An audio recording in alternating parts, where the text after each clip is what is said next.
So this third part of transmission for COVID is, I want to say, not controversial, but I think some people get confused, and there's kind of some mixed messages in the medical community, especially when you're in the hospital.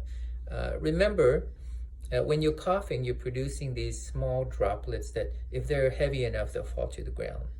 But if you've seen some videos where if someone is coughing strongly or sneezing, they can aerosolize. That means that these droplets get really small and they get a little dehydrated, and they can go quite a distance, even 10 to 17 feet, according to some people, but this is in the still of the air. So from what we understand in some studies to date, this COVID virus can actually linger in the air for 2 to 3 hours. And this is one of the reasons why, if you were to go to the hospital and we're concerned that you have COVID, or if you do test positive for COVID, they will put you in a reverse ventilation room. What that means is that the air is sucked into the room and vented rather than blowing out to the general area where it could infect other people.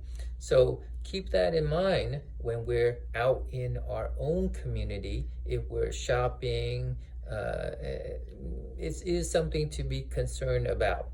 Well, what can we do about that? In the healthcare environment and in your own home environment, if you are, God forbid, the healthcare provider for your loved one, should they pick up COVID and that you have to care for them, you really do have to be educated so that you can protect yourself and your family member while you're taking care of a sick loved one. This is a missing point of information that really needs to be addressed, and so that people can be educated.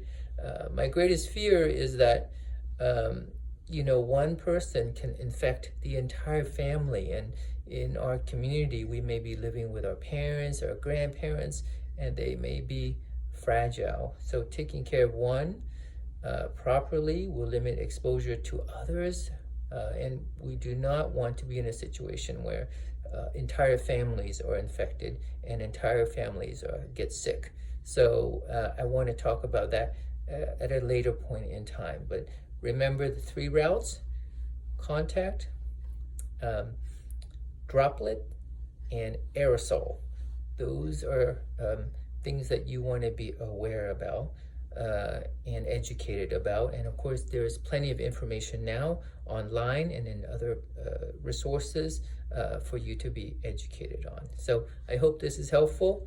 Keep good health, keep your strength, take care of your medical condition like asthma or sleep apnea. It keeps your immune system strong. And maybe I'll make another video down the line about how we can shore up our defenses, our immune system for ourselves and our loved ones. All right, stay tuned.